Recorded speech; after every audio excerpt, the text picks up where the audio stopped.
PM K. Stalin ji, Union Minister Shri L. Murugan ji, other ministers and dignitaries, Vice Chancellor of Anna University, Dr. R. Velraj ji, my young friends, their parents and teachers.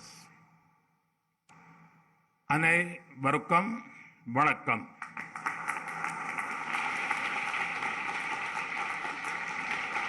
First of all, congratulations to all those who are graduating today in the Anna University's 42nd convocation.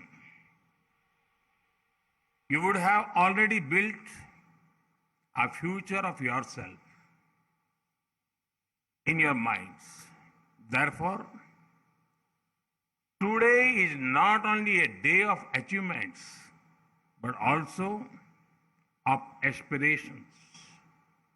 I wish that all the dreams of our youth come true. This is also a special time for teaching staff and non-teaching staff, support staff at Anna University. You are nation builders who are creating the leaders of tomorrow. You have seen many batches come and go, but each batch is unique. They leave their own set of memories. I specifically wish the parents of those who are graduating today. Your sacrifices have been crucial to your child's achievement. Today, we are here to celebrate the achievements of our youth in the vibrant city of Chennai.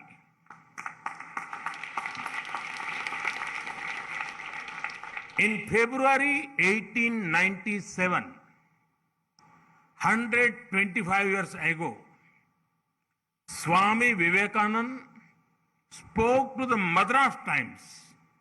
He was asked about his plan for the future of India. He said, and I quote, "My faith is in the younger generation, the modern generation. Out of them will come my workers. They will work out the whole problem like lions," unquote. Those words are still relevant. But this time, it is not only India that is looking towards its youths. The whole world is looking at India's youth with hope. Because you are the growth engines of the country. And India is the world's growth engine. It is a great honor. It is also a great responsibility, which I'm sure you will excel in. Friends, when speaking of faith in our youth, how can we forget Bharat Ratna, former President Dr. APJ Abdul Kalam? I'm sure that it is a matter of pride for everyone in the Anna University that Dr. Kalam was closely associated with this university. I've heard that the room he stayed in has been converted into a memorial. May his thoughts and values inspire our youth. Friends, we are graduating in unique times. Some will call it a time of global uncertainty, but I would call it a time of great opportunity. The COVID-19 pandemic was an unprecedented event. It was once in a century crisis that nobody had an user manual for. It tested every country. As you know, adversities reveal what we are made of.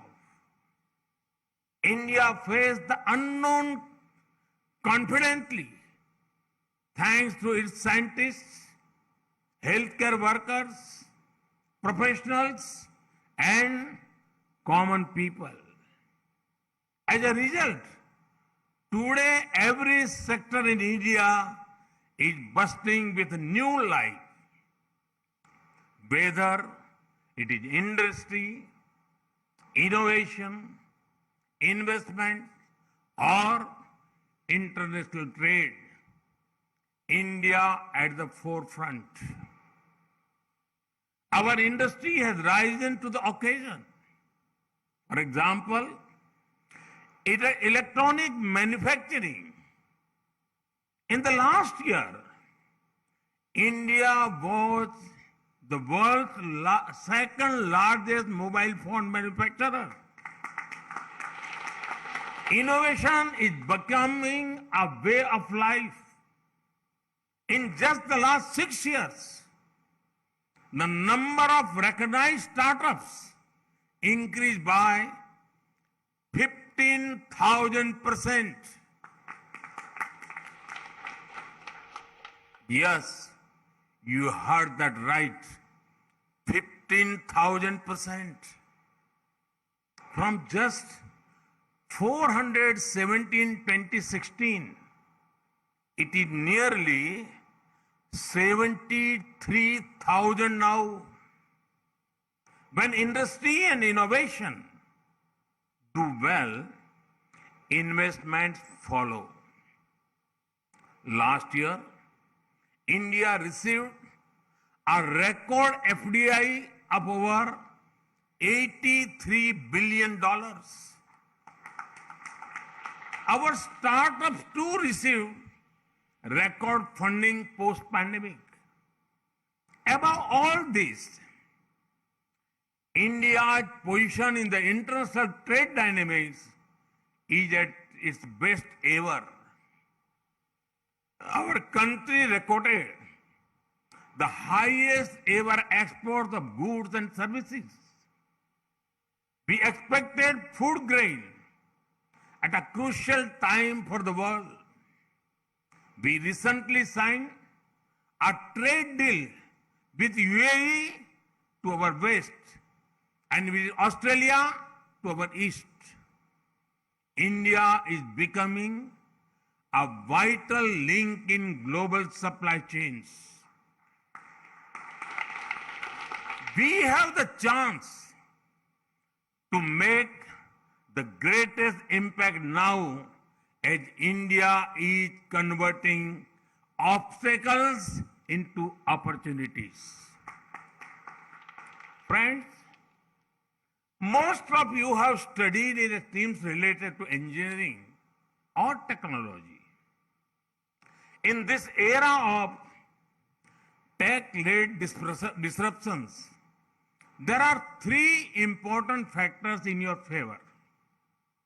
The first factor is there is a taste for technology. There is a growing sense of comfort with the use of technology. Even the poorest of the poor are adapting to it. Farmers use apps to get information about markets, weather, and prices. Homemakers are using technology to make their lives easier. Children are learning using technology. Small vendors are using digital payments. If you give them cash, Some of them will actually tell you they prefer digital. India is the world leader in digital payments and fintech. A huge market for technological innovations is waiting for you to do your magic. The second factor is there is trust in risk takers. Earlier, at social occasions, it was difficult for a youngster to say he or she was an entrepreneur. People used to tell them to get settled, meaning get a salaried job. Now, the situation is opposite. People ask whether you have tried to start something on your own. Even if one is working in a job, it is seen a closer to work for startups. The rise of risk takers means two things for you. You can take risks on your own, or you can build upon the opportunities created by others. The third factor, there is temperament for reform. Earlier, there was a notion that a strong government means it should control everything and everyone. But we have changed this. A strong government does not control everything or everyone. It controls the system's impulse to interfere. A strong government is not restrictive, but is responsive. A strong government does not move into every domain. It limits itself and makes space for people's talent. A strong government strength lies in its humility to accept that it cannot know or do everything.